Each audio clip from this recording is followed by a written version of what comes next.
Hi friends, ಎಲ್ಲರಿಗೂ ಕನ್ನಡತಿ ಅಡುಗೆ ಚಾನಲ್ಗೆ ಸ್ವಾಗತ. ಇವತ್ತು ನಾನು ನವರಾತ್ರಿ ಸಮಯದಲ್ಲಿ ಉಪವಾಸ ಅಥವಾ ವ್ರತವಿರುವ ಟೈಮ್ದಲ್ಲಿ ಮಾಡ್ಕೊಂಡು ತಿನ್ನುವಂಥ 2 ಡ್ರೈ ಸ್ನ್ಯಾಕ್ಸನ್ನು ನಿಮ್ಗೆ ಹೇಳ್ತಾ ಇದ್ದೀನಿ. ಇದನ್ನು ನೀವು 8ರಿಂದ 10 ದಿನದವರೆಗೂ ಸ್ಟೋರ್ ಮಾಡಿ ಇಟ್ಕೊಂಡು ತಿನ್ಬೋದು. ತುಂಬ ಈಸಿಯಾಗಿ ಮತ್ತು ಟೇಸ್ಟಿಯಾಗಿ ನಾನು ನಿಮಗೆ ಮಾಡಿ ತೋರಿಸ್ತಾ ಇದ್ದೀನಿ.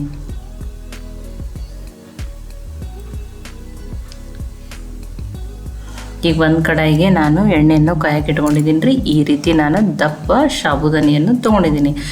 ಎಣ್ಣೆ ಕಾಯ್ದದ ಮತ್ತು ಫುಲ್ ಹೈ ಫ್ಲೇಮಲ್ಲೇ ಇವನ್ನ ಫ್ರೈ ಮಾಡ್ತಾಯಿದ್ದೀನಿ ರೀ.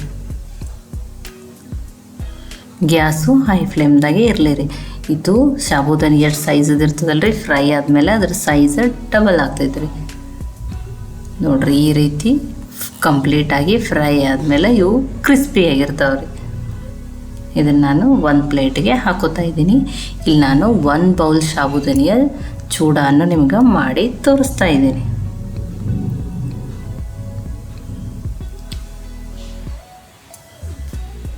ನೋಡಿ, ಇದನ್ನು ಈಗ ಚೆನ್ನಾಗಿ ಫ್ರೈ ಮಾಡೋಣ್ರಿ. ತುಂಬ ಬೇಗನೂ ತೆಗಿಬಾರ್ದ್ರಿ, ಆಮೇಲೆ ಮತ್ತೆ ಮೆತ್ತಗಾಗ್ತಾವ್ರಿ ಅವು.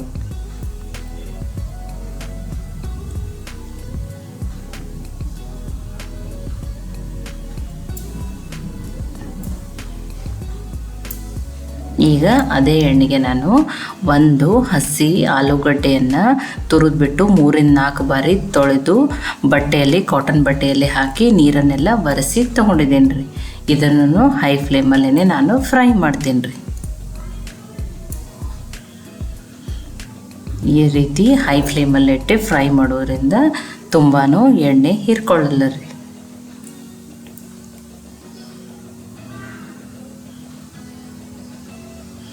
ನೋಡ್ರಿ, ಇವು ಫ್ರೈ ಆಗಿ ಕಲರೂ ಚೇಂಜ್ ಆಗ್ಯಾವ್ರಿ ಮತ್ತು ಫುಲ್ಲ ಕ್ರಿಸ್ಪಿಯಾಗಿರ್ತಾವ್ರಿ.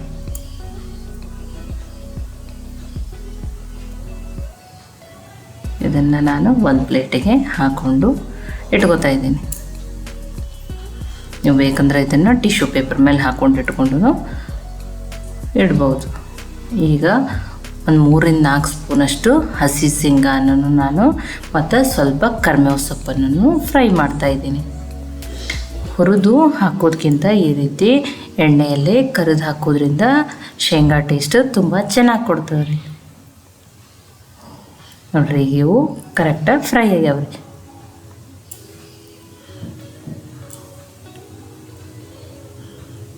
ಈಗ ಅದಕ್ಕೆ ನಾನು ಅದೇ ಎಣ್ಣೆಗೆ ಒಂದು 4-5 ಗೋಡಂಬಿ, ಬಾದಾಮ ಮತ್ತು ಸ್ವಲ್ಪ ಡ್ರೈ ಗ್ರೇಪ್ಸನ್ನು ಹಾಕಿ ಫ್ರೈ ಮಾಡ್ತೀನಿ ರೀ. ಇದನ್ನು ಸ್ವಲ್ಪ ಫ್ರೈ ಮಾಡಿದ್ರೆ ಸಾಕು. ಎಣ್ಣೆ ತುಂಬ ಕಾಯ್ದಿರೋದ್ರಿಂದ ಅದು ಬೇಗನೆ ಫ್ರೈ ಆಗ್ತಾವೆ ರೀ.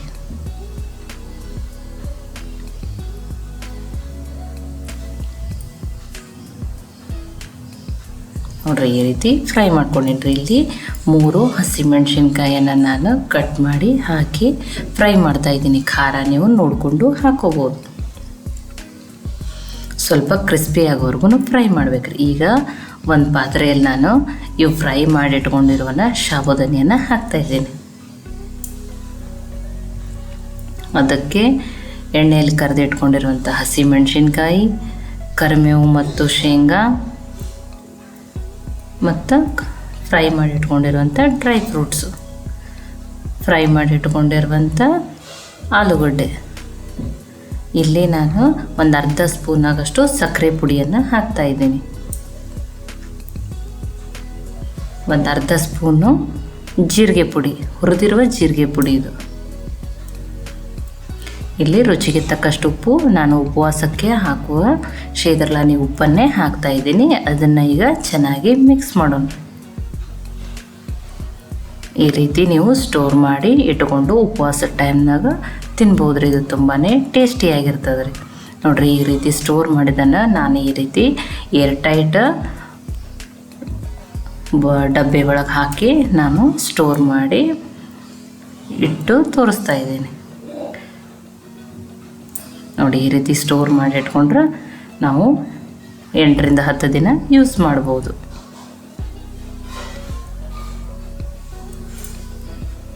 ಈಗ ನಾನು ಉಪವಾಸಕ್ಕೆ ತಿನ್ನುವ ಇನ್ನೊಂದು ಥರದ ಸ್ನ್ಯಾಕ್ಸನ್ನು ನಿಮಗೆ ಮಾಡಿ ತೋರಿಸ್ತಾ ಇದ್ದೀನಿ.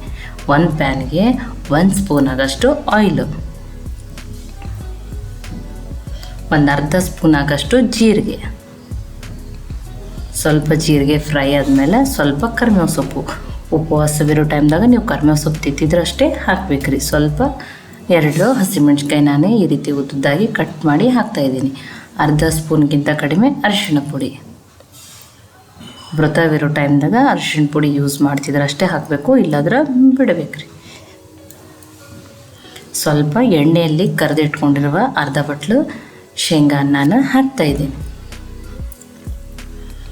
ಇಲ್ಲಿ ನಾನು 1 ಪ್ಲೇಟಷ್ಟು ಈ ಲೋಟಸ್ ಸೀಡ್ಸ್ ಅಂದರೆ ಕಮಲದ ಬೀಜಗಳನ್ನು ಹಾಕಿ ಫ್ರೈ ಒಂದು ಸ್ವಲ್ಪ ಹುರಿತೀನಿ ರೀ. ಅಂದರೆ ಇವು ಸ್ವಲ್ಪ ಮೆತ್ತಗಿರ್ತಾವೆ. ಗ್ಯಾಸು ಲೋ ಫ್ಲೇಮ್ನಾಗಿಟ್ಟು ಹುರಿದ ಮೇಲೆ ಇವು ಕ್ರಿಸ್ಪಿ ಆಗ್ತಾವೆ ರೀ. ಕನ್ನಡತಿ ಅಡುಗೆ ಚಾನಲನ್ನು ಸಬ್ಸ್ಕ್ರೈಬ್ ಮಾಡಿ, ಬೆಲ್ ಐಕಾನ್ ಪ್ರೆಸ್ ಮಾಡಿರಿ. ನೋಡಿರಿ, ಇವು ಹೈ ಫ್ಲೇಮ್ದಾಗಲ್ಲ ಲೋ ಫ್ಲೇಮ್ದಾಗಿಟ್ಟೇ ಈ ರೀತಿ ಸ್ವಲ್ಪ ಹುರಿಬೇಕ್ರಿ. ಅಂದ್ರೆ ನೋಡಿರಿ ಫುಲ್ಲ ಕ್ರಿಸ್ಪಿ ಆಗ್ತಾವೆ ರೀ. ನೋಡಿ, ನಿಮ್ಗೆ ನಾನು ಇಲ್ಲಿ ಕೈಯಿಂದ ಪುಡಿ ಮಾಡಿ ತೋರಿಸ್ತಾ ಇದ್ದೀನಿ. ಅಂದರೆ ಇದು ಕರೆಕ್ಟಾಗಿ ಈಗ ಏನಾಗ್ಯಾವ್ರಿ ಅವು ಹುರಿದವ್ರಿ. ಇದಕ್ಕೆ ನಾನು ಟೇಸ್ಟಿಗಾಗಿ ರುಚಿಗೆ ತಕ್ಕಷ್ಟು ಉಪ್ಪು, ಇಲ್ಲೇನೋ ನಾನು ಉಪವಾಸದ ಉಪ್ಪನ್ನೇ ಹಾಕ್ತಾಯಿದ್ದೀನಿ. ಒಂದು ಅರ್ಧ ಸ್ಪೂನ್ ಆಗಷ್ಟು ಜೀರಿಗೆ ಪುಡಿ, ಇಲ್ಲೇನೋ ಅರ್ಧ ಸ್ಪೂನ್ ಆಗಷ್ಟು ಸಕ್ಕರೆ ಪುಡಿ ಹಾಕ್ತಾಯಿದ್ದೀನಿ. ಇದು ಆಪ್ಷನಲ್, ನಿಮ್ಗೆ ಬೇಕಂದರೆ ಹಾಕೋಬೋದು, ಇಲ್ಲಾದರೂ ಬಿಡ್ಬೋದು. 1/4 ಟೀ ಸ್ಪೂನಷ್ಟು ಕಾಳು ಮೆಣಸಿನ ಪುಡಿಯನ್ನು ಹಾಕ್ತಾಯಿದ್ದೀನಿ. ಅದನ್ನು ಟೇಸ್ಟು ಇದರಲ್ಲಿ ಚೆನ್ನಾಗಿ ಕೊಡ್ತದೆ ರೀ. ಇದನ್ನು ಈಗ ಚೆನ್ನಾಗಿ ಮಿಕ್ಸ್ ಮಾಡೋಣ್ರಿ. ಇದನ್ನು ಉಪವಾಸ ಟೈಮ್ದಾಗ ನೀವು ಟೀ ಜೊತೆ ಡ್ರೈ ಸ್ನ್ಯಾಕ್ಸ್ ಅಂತ ತಿನ್ಬೋದು ರೀ. ಈ 2 ರೆಸಿಪಿ ನಿಮ್ಗೆ ಇಷ್ಟ ಆಗಿತ್ತಂದ್ರೆ ಲೈಕ್ ಮಾಡಿ, ಶೇರ್ ಮಾಡಿ, ಕಮೆಂಟ್ ಮಾಡಿರಿ. ಖಂಡಿತ ಇದನ್ನು ನೀವು ಟ್ರೈ ಮಾಡಿರಿ. ಮತ್ತೆ ಒಳ್ಳೆ ರೆಸಿಪಿ ಜೊತೆ ಸಿಗೋಣ. ಎಲ್ಲರಿಗೂ ಧನ್ಯವಾದಗಳು.